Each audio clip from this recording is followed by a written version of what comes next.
Hello there, IELTS students. Welcome to IELTS Podcast. You no longer have to worry, fret, or panic about IELTS because we are here to guide you through this test jungle.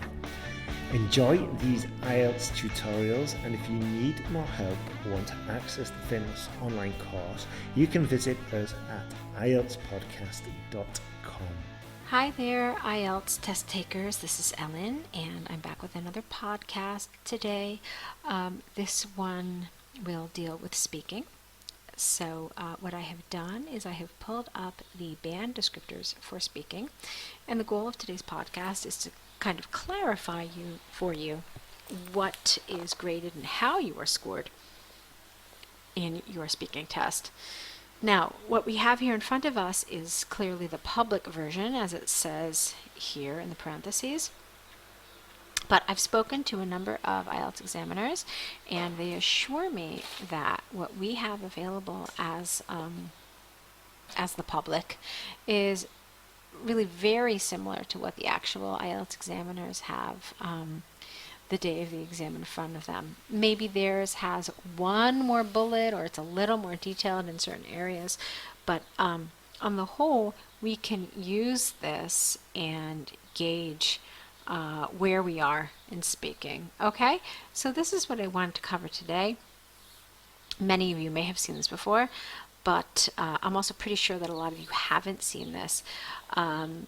These are available all throughout the internet, so all you really have to do is just type in your favorite search engine, IELTS Speaking Band Descriptors, and you'll find them. Also, you can easily find the writing band descriptors both for Task 1 and for Task 2. Okay, so that's just for your future reference. If you want to see them on your own, you can look them up. It's really easy to find them. So let's talk about what we have. So we all pretty much know that there are 9 bands. You can ignore band 0, okay? But essentially it's bands 1 through 9. And of course there are 4 criteria that we are graded on: fluency and coherence, lexical resource, grammatical range and accuracy, and pronunciation. Just like with writing, because in writing we are scored on 4 criteria as well, although one of the criteria is different. So here we have pronunciation, whereas in writing we have coherence and cohesion. Okay. But again, you are scored on 4 different areas. That's the whole point. So let's now talk a little bit about these criteria. One thing that we need to know is that each one of these criteria counts for 25% of your speaking score. So I don't want you to think that your fluency coherence score earns you more points than, say, for example, your pronunciation, or your lexical resource is more important than your grammatical range and accuracy. That's simply not the case. From what I understand, this is kind of a more holistic feeling that the examiner gets listening to you, and then it breaks down into more detailed information. So regarding your vocabulary, regarding your grammar, and then regarding your pronunciation. What ends up happening is that something in your speaking could potentially affect 2 or possibly even more areas, but we'll get into that. So let's start actually looking at the 9. From what my examiner friends tell me, the 9 is more or less the kind of speech you would expect from a native speaker. Yes, exactly. So we all know that there's no 10, but a 9 is what they reserve for someone who has either spent many years in an English-speaking country, or is a native speaker, or who speaks with such fluency that the mistakes they make are the kinds of mistakes you might expect from a native speaker, but that's pretty much it. I mean, we're talking pretty flawless English here. So let's actually look at what happens in the fluency and coherence score. Okay, I actually just made it a little bigger so it would be easier for some of you to read. Well, easier for me at least. So here we go. Okay, so at the 9, fluency coherence says that the test taker speaks fluently with only rare repetition or self-correction. A lot of times when we're speaking, we realize that we've made a mistake or we started a sentence and then kind of midstream changed our mind about how we wanted to say what we want to say. And so we self-correct, and even native speakers do this. So it's not that rare. But the fact is that at a level 9, at a band 9, you're not going to do this a lot. Or even repetition. It says rare. Sometimes people who are learning English as a foreign language, they do this kind of thing where they so that's repetition. And there are other ways that people use repetition as well in their speech. All right, but at a band 9, you're speaking pretty fluently, and there's not much of this. So you start a sentence and you go with it. Let's look at the second bullet. It says any hesitation is content related rather than defined words or grammar. So again, this is the kind of characteristic that you would find in native speaker speech. So even if you listen to some of my podcasts, you'll see that I say a lot of ums and other kind of there it is, types of hesitation where it's not that I can't think of the vocabulary word that I want. That's not the case. It's just I have to think about how I want to formulate my answer in the clearest way possible. All right. Again, so it's something that's pretty characteristic of native English speech. And the hesitation you hear in an instance like that is really rather different from this, where you are looking for words or grammar, because when you're looking for words or grammar, it's pretty obvious by the words that follow.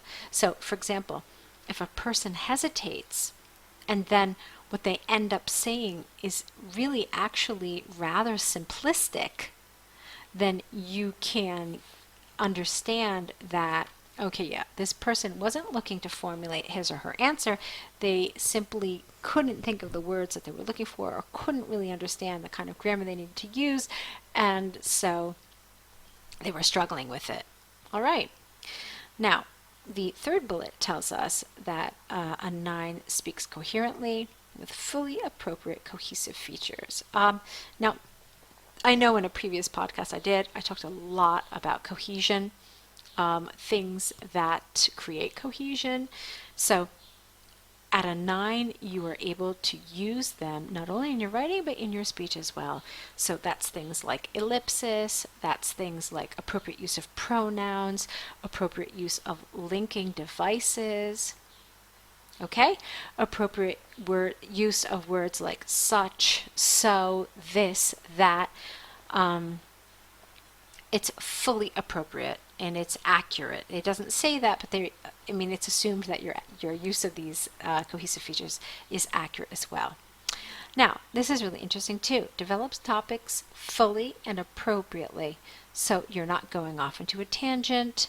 If they ask you an abstract question like you usually find in part 3, you are answering it on topic, it is coherent, it makes sense, you extend, you fully answer the question, so it's a conversation that flows like it would with any proficient speaker of English.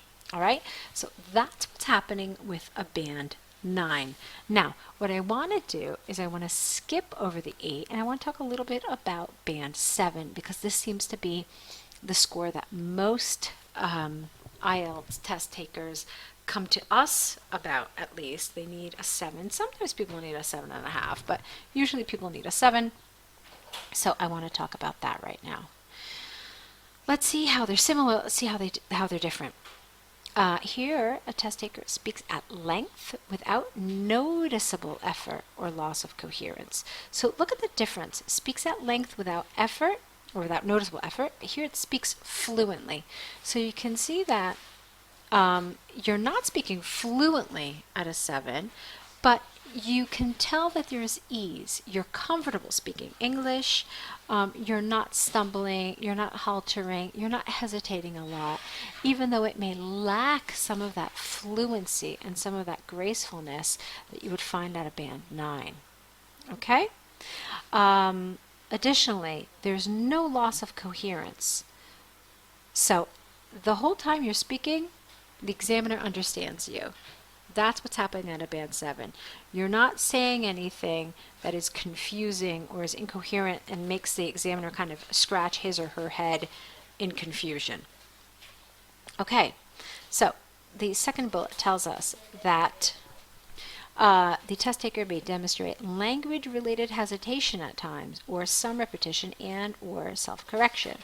So you may remember that at the band 9, we saw that there was rare repetition or self-correction. Here, some is expected. Yeah, occasionally you're going to slip up. You're going to correct yourself. Maybe, you're saying an advanced grammatical phenomenon like, if I had taken this trip, I would go to this. And then you're like, oh, no, I would have gone. So that's the kind of thing that you would expect at a 7, where you realize, oops, I used the wrong tense. Let me fix it now that I caught it. All right? That's the kind of thing that you would expect at a 7. When we talk about self-correction, I already explained what we mean when we look at words like repetition. Maybe you're just not 100% sure you said something correctly, so you just kind of say it again. So yeah, this is going to happen at a band 7. Okay? Then let's look at this. The last bullet tells us here that a 7 uses a range of connectives and discourse markers with some flexibility. Okay? What does that mean? That's a really vague term, isn't it? Some flexibility. So yeah, you are using connectives, you are using discourse markers. Everyone always asks me, what is a discourse marker?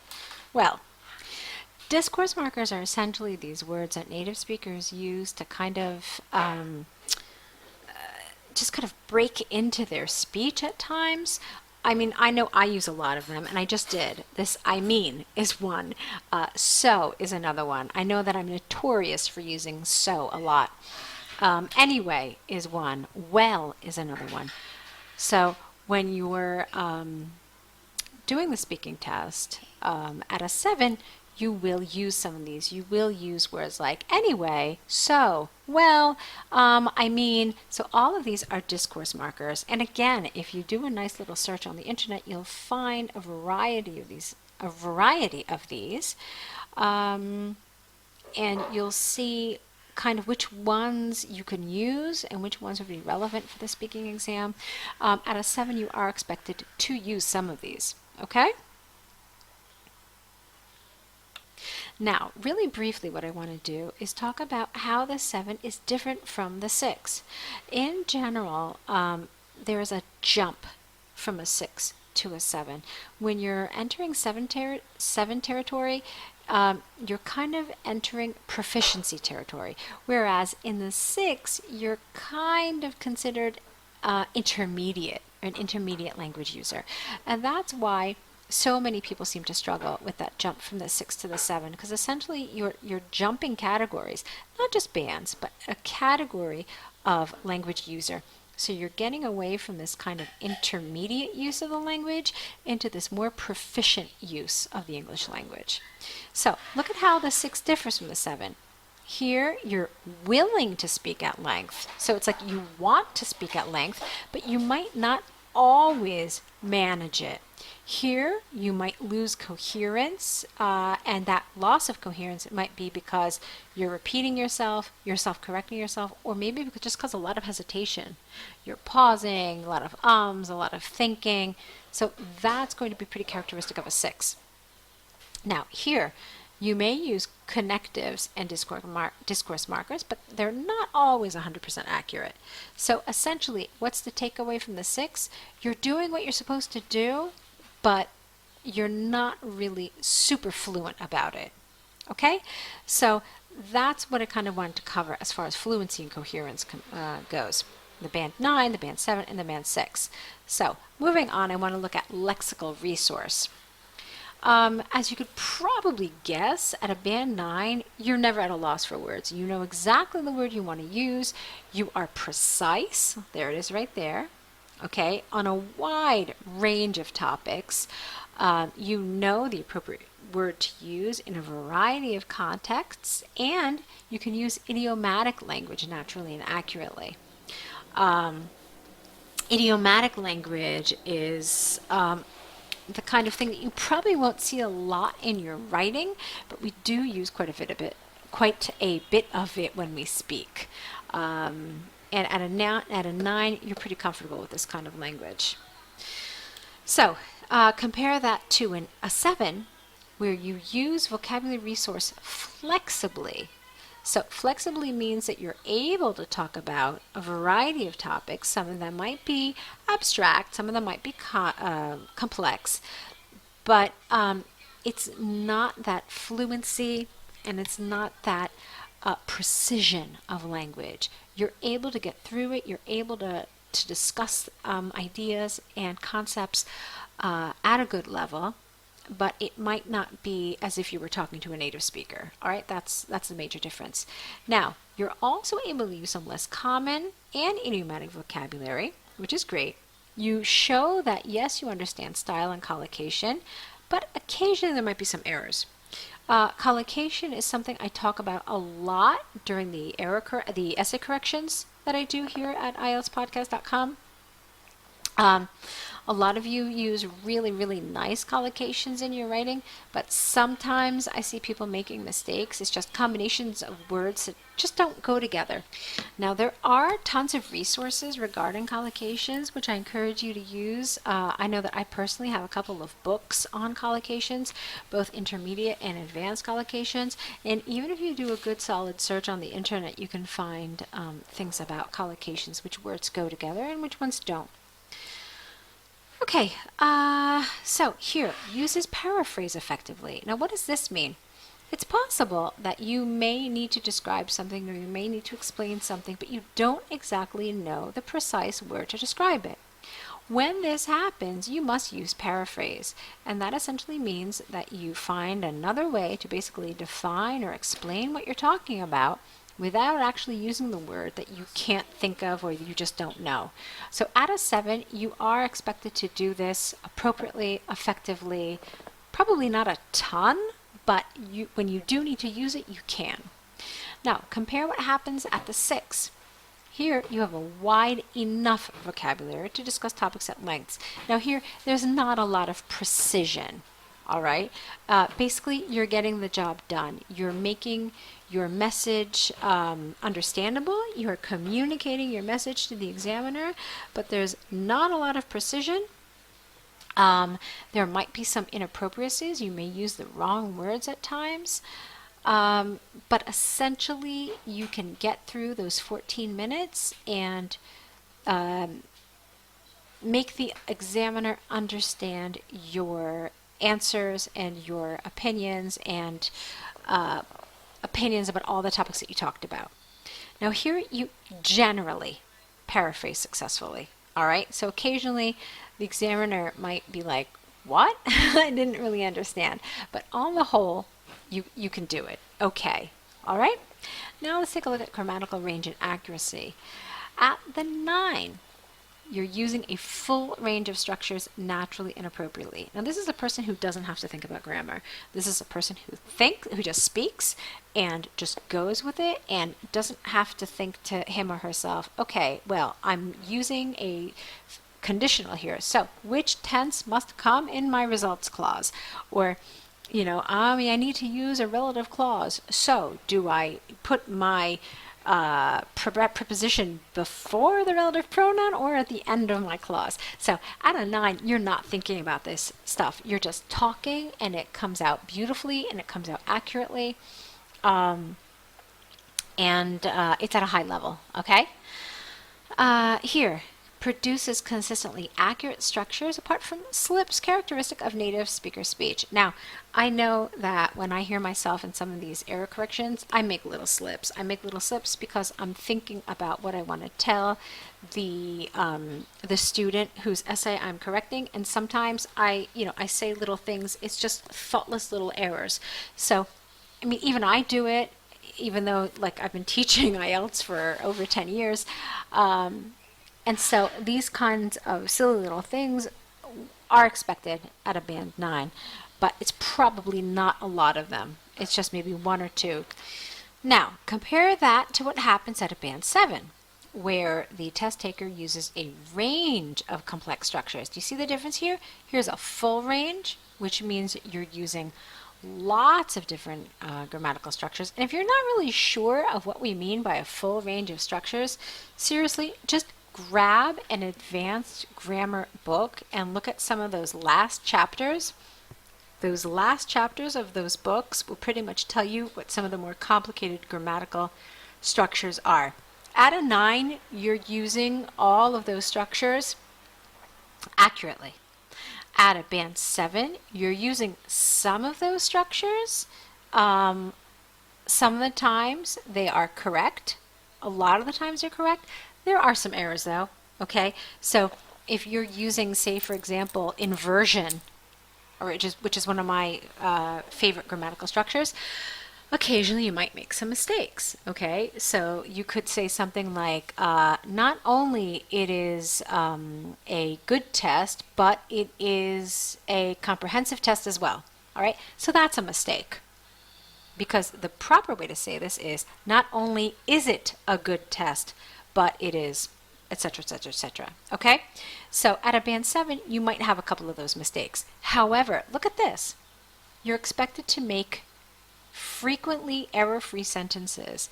So I think the word frequently here is really easy to misunderstand. A lot of people think, well, frequently means 60%. Well, not really. My understanding of this is at a 7, you are expected to do a lot better than just 70% accuracy. You're expected to have more accuracy than that, okay? And then some grammatical mistakes persist. I have seen students who have a hard time with articles, and it's just, they just can't wrap their head around it. It's one of the problem areas. So this is the kind of thing that you might see happening. Even though everything else is beautiful, everything else is accurate, everything else is advanced and complex and flexible, you might see at a band 7 that, you know what, the candidate is still messing up his or her articles, okay? Or maybe some prepositions. A lot of people have a hard time with prepositions. So that's what's happening here. But you'll see that the majority of the sentences, the vast majority of them, are error-free. Now, look at how that differs with the band 6. Here you're using simple structures and complex, but you're probably not really comfortable using a lot of these complex structures, so you'll probably prefer some of the simple ones. And when you do try to use a complex structure, you're probably having some mistakes. However, look what happens here. They rarely cause comprehension problems. So, in other words, this is a person who might be a risk taker. It's a person who is familiar with some of these complex structures. It's a person who has learned them, who, if they're writing them, could probably do them with some success. But when speaking, it's a little overwhelming. That doesn't mean, however, that they're not coherent. The examiner can still understand what they're saying, and the message can still come across. Okay? Now, let's take a look at pronunciation. I remember doing a lot, oops, sorry about that, I don't know what just happened. But I remember I did a lot of work with pronunciation in a previous podcast, but I want to talk about it a little bit here. Again, look at that. This is basically all you need to know, is effortless to understand. Okay? I want, though, to say something about this. That doesn't mean that you have to speak like a native speaker. This is something that people misunderstand all the time. They think to themselves, oh, you know, I have an accent from my country, I have an accent from my native language, whatever. That's okay. That doesn't matter. will certainly have an accent, and you're expected to have an accent, and no one is going to score you poorly for that. However, there are other things that are important in pronunciation. There's things like intonation. There's things like chunking, which I know I've talked about in the past. Chunking is how you group words together. So if you sit and listen to this podcast and just look at the way I group my words together, you'll understand that a native speaker groups their words together differently a lot of times than a learner of English groups their words together. Okay, so that might be a really interesting thing for you to do. You can sit and analyze this podcast using the band descriptors that you have in front of them and see, well, okay, what is Ellen doing? How is she chunking? How is she using intonation? How is she using emphasis when she speaks? What words is she emphasizing? Okay, like what I'm doing right now, you can see that I'm really putting emphasis on certain words I think are most important. Okay, so these are some of the things that you're doing at a Band 9. You understand how to do these things, you understand when to do them, and you're doing them accurately. Now, here's where the band descriptors get really frustrating, because look what it says to us at 7. It shows all the positive features of band 6 and some but not all of the 8. So essentially, what is a 7? It's some of the good stuff of an 8 but not all of them. And so that's something that really, really, really clues us in to how we're being scored. Let's think about that for a minute. It says some of the 8 but not all of them. So what they're basically telling us is that in order to be an 8, you have to have all of these things and whatever else the examiner's band descriptors have. So what I want you to take away from this is that, let's say, for example, you say, oh, well, I do this and I do this. So I'm a band 8. Well, no, you have to do all 3 of them. Okay, plus, like I said, whatever the examiner's version has. And this is something I think that is really meaningful, even though I find this 7 kind of frustrating.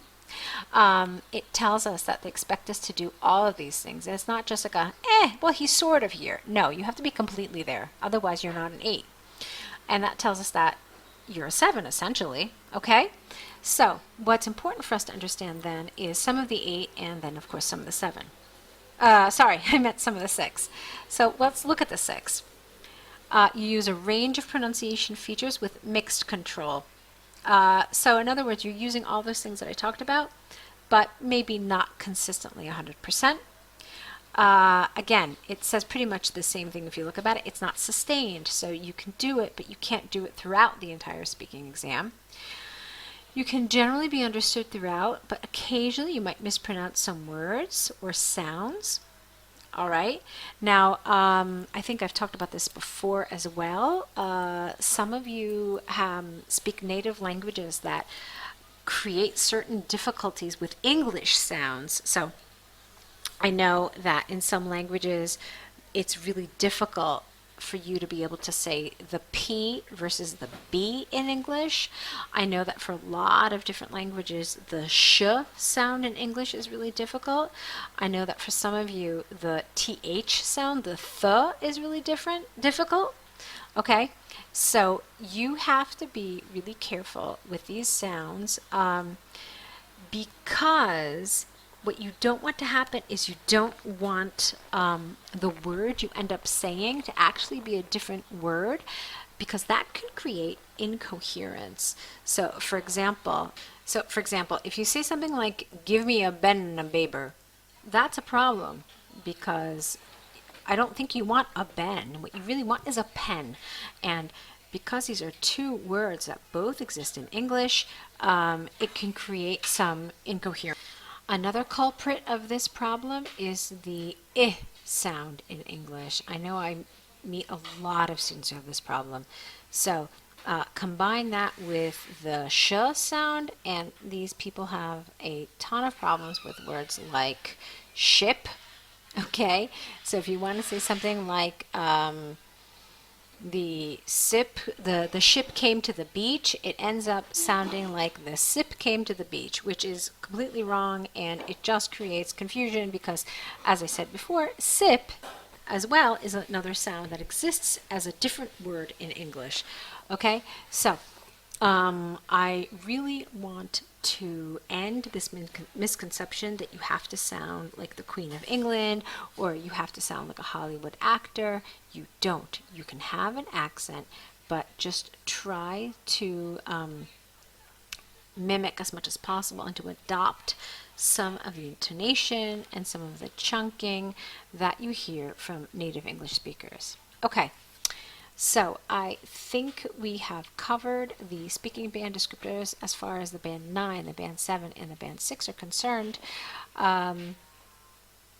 This should help you well on your way to getting the score that you need for speaking. If you have any questions, do contact us at IELTSPodcast.com. Also, for those of you interested, there are speaking lessons available, so look into that as well. We're also available to help you with all of your writing needs, so take a look at the site, see the options that are available to you to help work with us and meet your IELTS goals, okay? We're all really looking forward to it, so we're looking forward to hearing from you. Good luck.